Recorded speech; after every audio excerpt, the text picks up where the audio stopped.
Hello, hello, hello, hello. I hope I'm going live. I don't know. Megan and technology, what's going to happen? Hey, everybody. I am so excited to be starting this podcast most Mondays with Megs.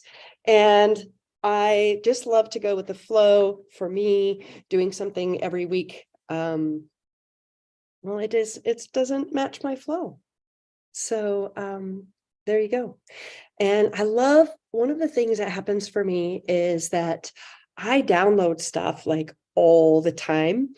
And I sometimes get backed up. I can't sometimes write fast enough for what's being downloaded. So see, those lights are kind of crazy. Let's just call those lights angels, shall we? Hey, Kara. Oh, and I've got to look in two places here. Let me push this a little bit over.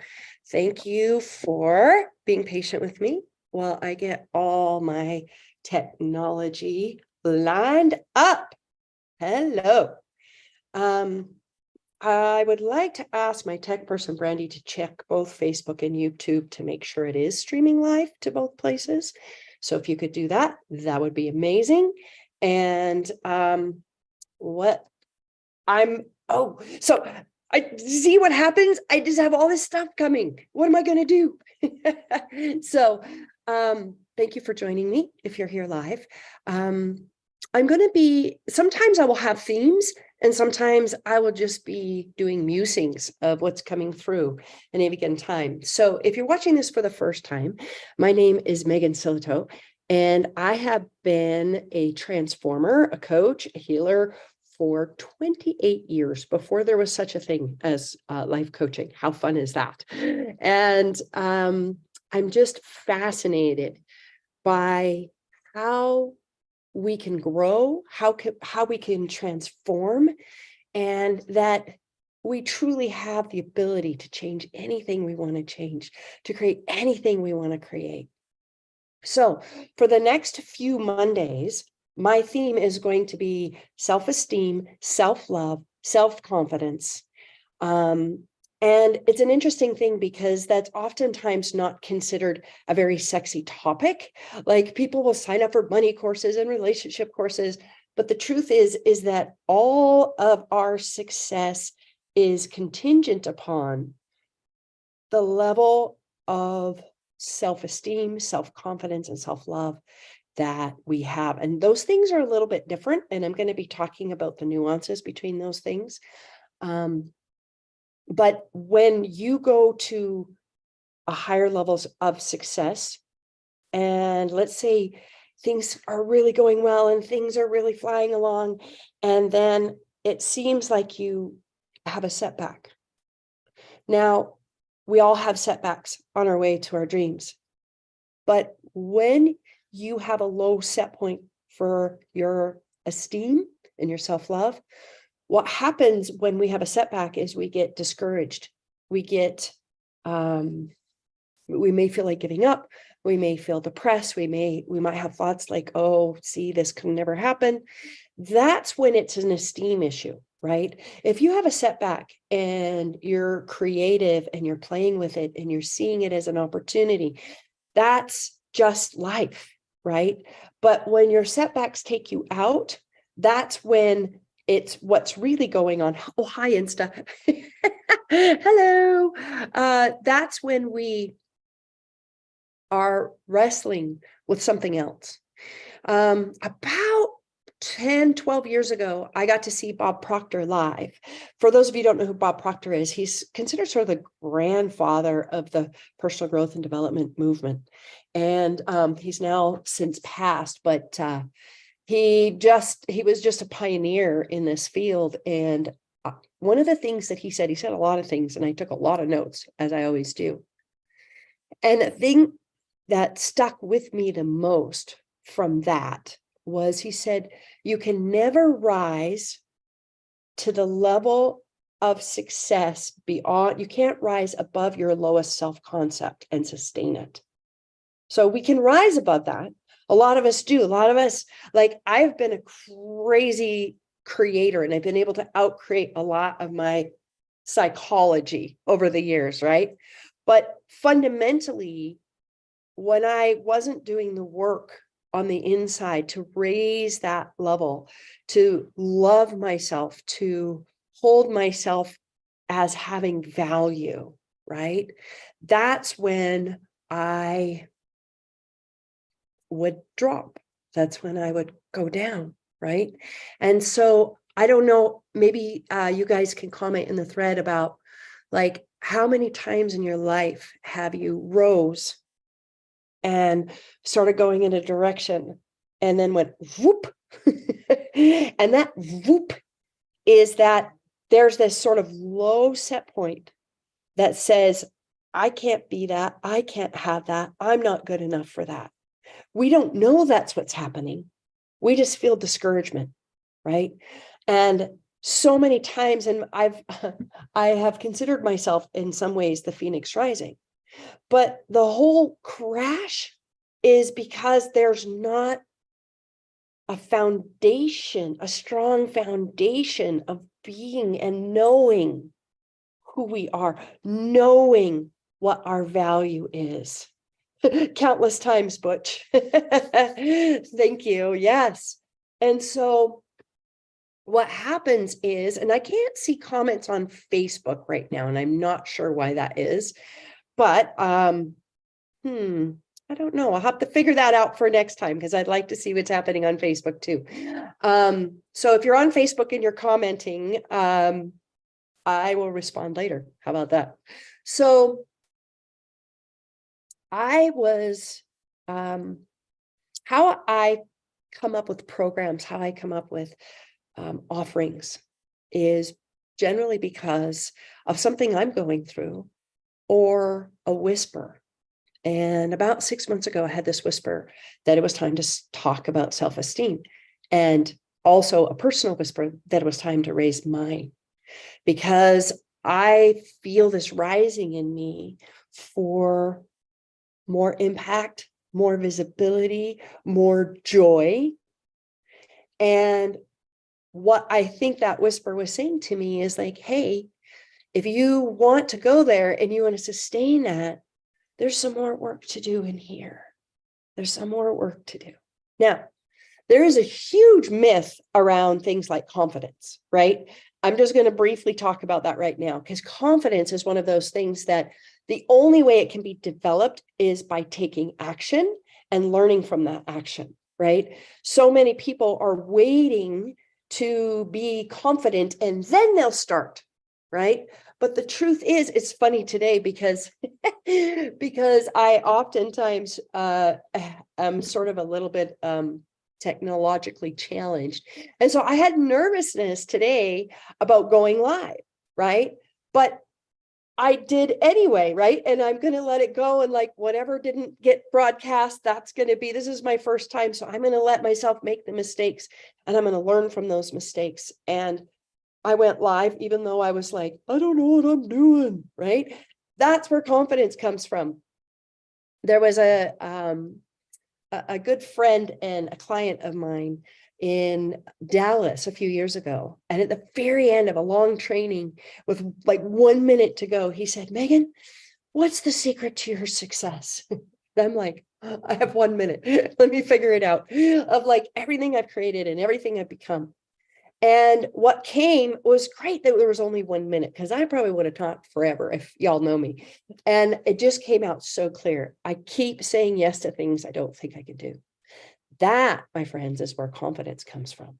Now, how do you get to the point where you just show up and say yes to things you don't think you can do? Well, that comes from your esteem. That comes from self-love. So the self-love and self-esteem is something that you can work on internally to fortify yourself, to fortify your sense of who you are and who you be. And there's actually a state of being, like we're infinite beings, right?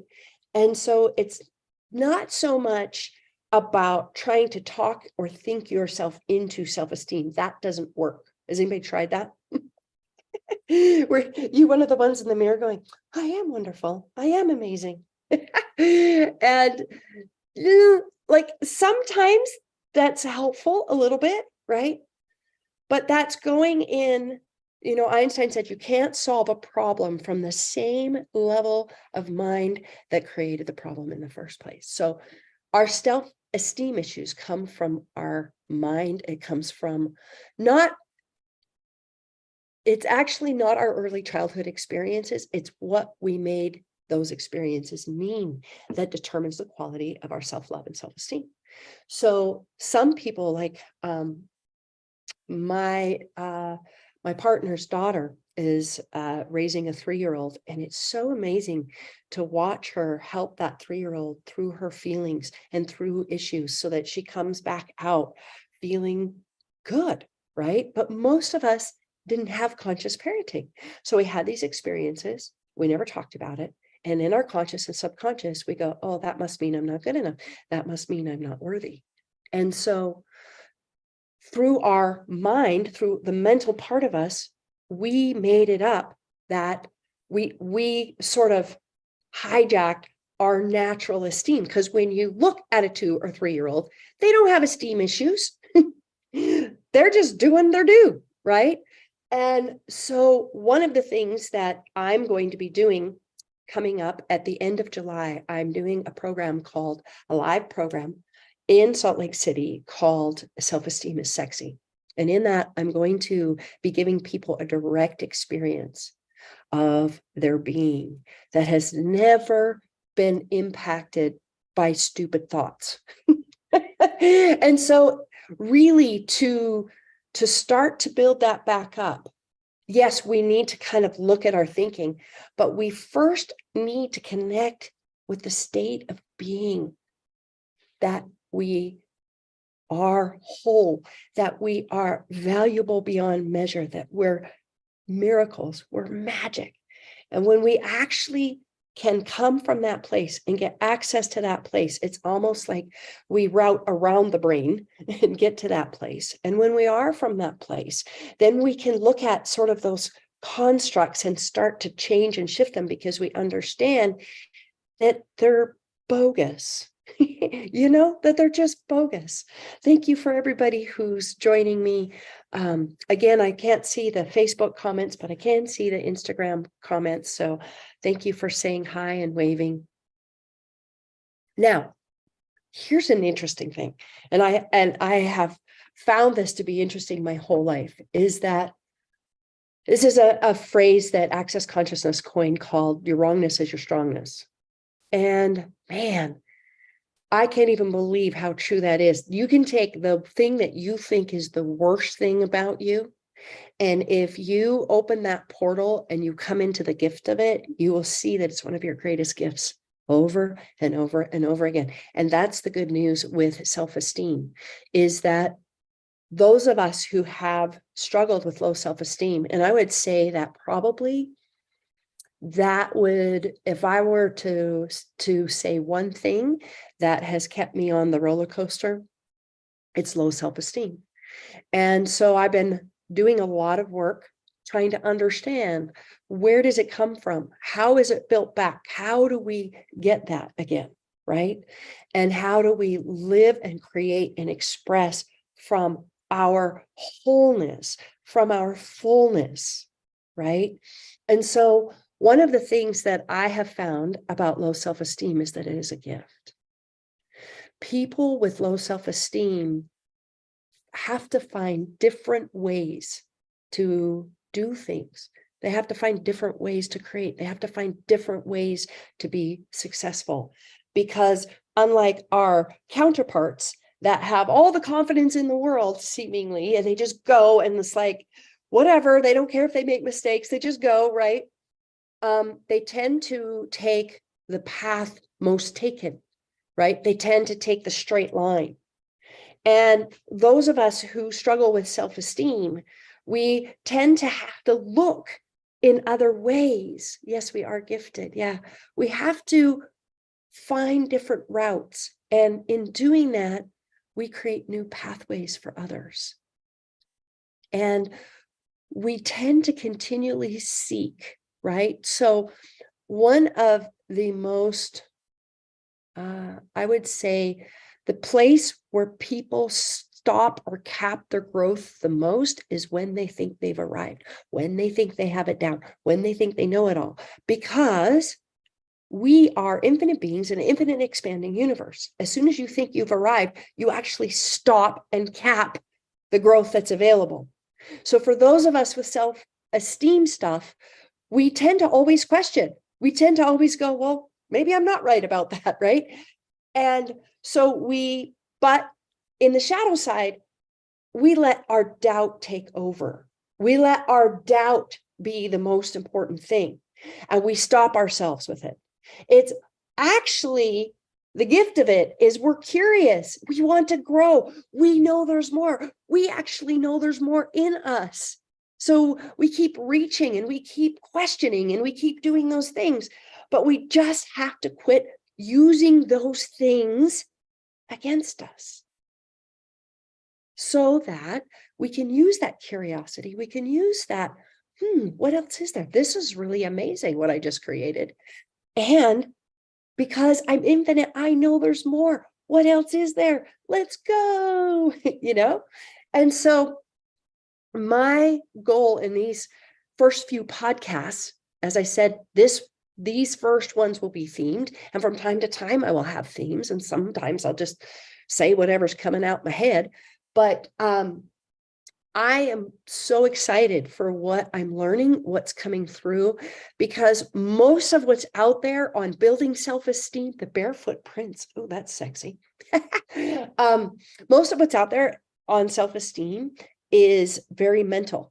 And the thing with our brains is that it will always, our brains live in duality. So even if you can succeed in sort of getting better at your thinking, there's always this counter thinking because the brain is always looking at both sides of a thing, right? So we have to have another place to go to live from and to create from, and to almost feel so full with that the thinking doesn't even really matter, right? So I want to read a quote. Now, if you've been following me for a while, you know I don't very often quote the Bible, but I'm going to do it right here for you all live, okay? The stone which the builders rejected has become the chief cornerstone. Isaiah 53. I'm going to say that again. The stone which the builders rejected. Okay. So the stone in you that you have rejected is actually has the capacity of becoming the chief cornerstone, the chief foundation of your life and living. Hang on to your coattails here, right? How cool is that? So every place where you struggle with knowing that you're enough, everywhere that you decided that you're a mistake or that other people just have it more together than you, right? That little cornerstone, that little thing that you're rejecting, when turned about 180, becomes a platform, becomes a power that you can live from and grow from and create new paths to success in which others can follow. I mean, how cool is that? That you're not broken. You don't need fixed, but you might need to shift the way you're seeing yourself. You may need to practice getting access to the truth, which is that this is a gift. It's a gift. Nothing is broken in you. That's something that's been healing inside of me recently. And I want to share it with you.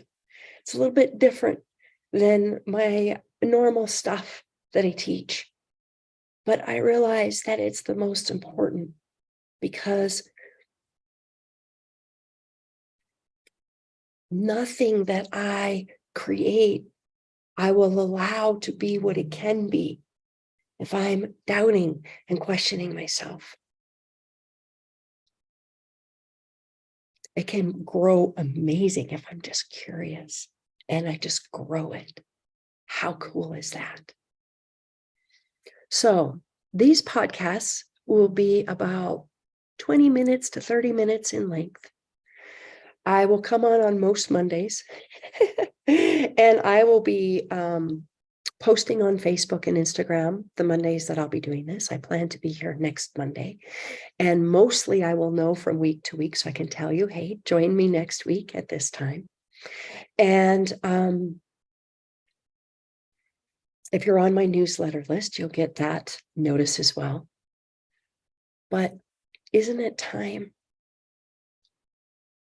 Isn't it time that you quit, that we quit trying to fix our brokenness and to use that cornerstone for our greatness?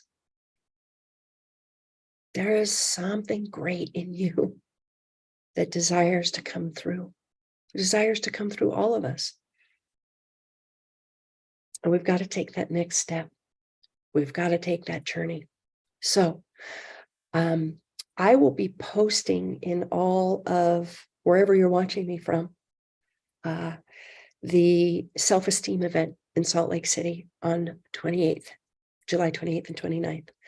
I'm going to have a live DJ. We're going to get in our bodies. We're going to get in the space of our being, and we're going to reroute that cornerstone and making it strong. So there's lots more to say. There's lots more to talk about in these podcasts. We didn't talk about self-love today. That's a big part of this, because we have to love ourselves while we're in the process of choosing to be who we really are. And by the way, at the end of the day, it's a choice. It's a choice to spin out in our poor me and I suck, or it's a choice to say, hey, wait a minute, what's the gift here? And that's what I would leave you with as a tool today, is when you hit a patch, when you hit a rough patch, I'm going to talk to Insta for a minute. When you hit a rough patch, I want you to ask, what's the gift in this? What is the gift in this? And even if nothing comes, because questions are magical, they start changing the molecules, they start changing the energy. But interrupt the cycle of negative thinking with, what's the gift in this? That's it. That's all. Let's start there. And I will be back with you next week, same time, same bat channel. Thank you for joining me. Thank you. Let's do this.